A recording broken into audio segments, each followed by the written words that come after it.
Hi everyone and welcome to Just Love. My name is Paula and I'm here with Judy. Hi Judy. Hi Paula, hi everyone, and welcome back Paula. Good to have you back safe and sound. Thanks Jude, it was a great trip and yes, nice to be home again.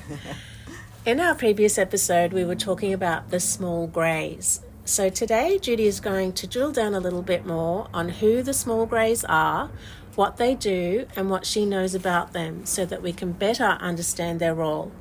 Researchers on ET contact are often puzzled by the greys because of the way some of them seem to have deeper understanding than do others.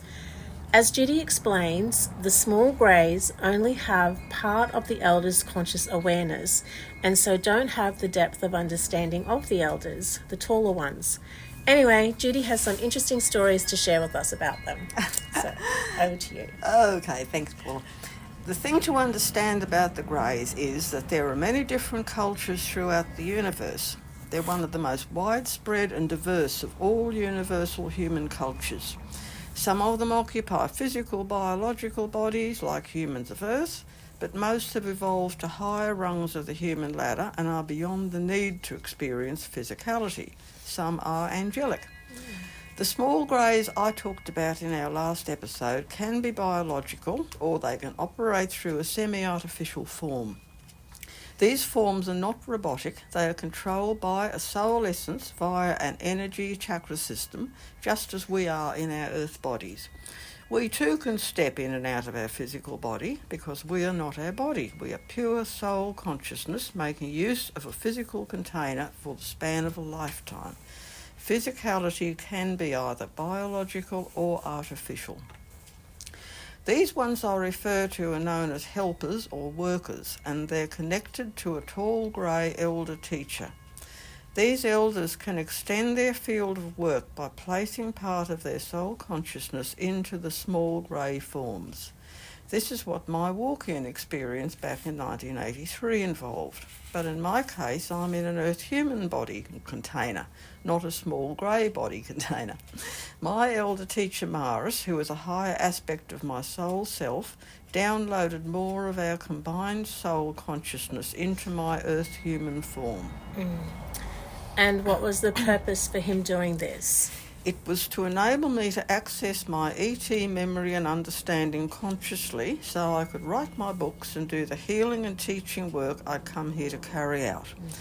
I'd purposely closed off my ET consciousness through my childhood and young adult years so that I could fully experience life down here as an Earth human, including the fear of ET contact.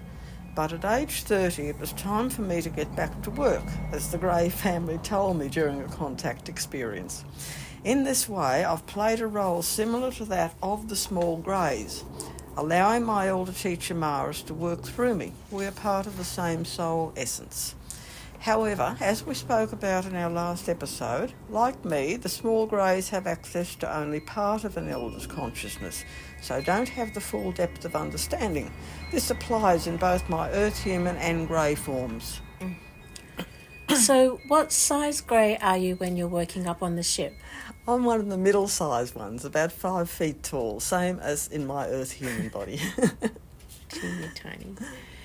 You have a couple of memories of being with the real little ones, don't you? Yes, Paula, I do.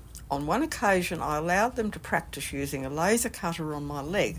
My earth human body was lying on a treatment table and I was out of it, standing behind. They were working on my lower right leg and I was guiding them. They made a cut about 8 to 10 centimetres long, that's about 3.5 to 4 inches. They then used the same instrument to cauterize it, leaving a line of small blisters. This is what I found on my leg the next morning when I woke up. There was no pain at any time, but a scar remained for quite some time after. And what about when you were taken back to the Rollright Stones, the sacred site in the UK that you visited several weeks earlier? Oh yes, I'll never forget that.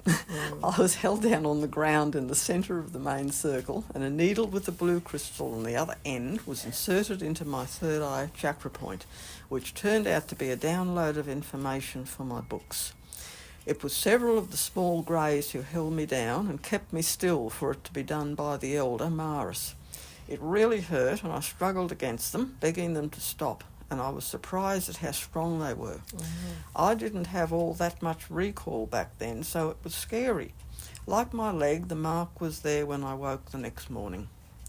The little helpers worked with both the 5 feet tall greys and also with the really tall elders. In some cases, the small containers are kept stored for the sole purpose of being imbued with the taller greys' consciousness, or else a biological body can be used, as Mars did with my Earth body.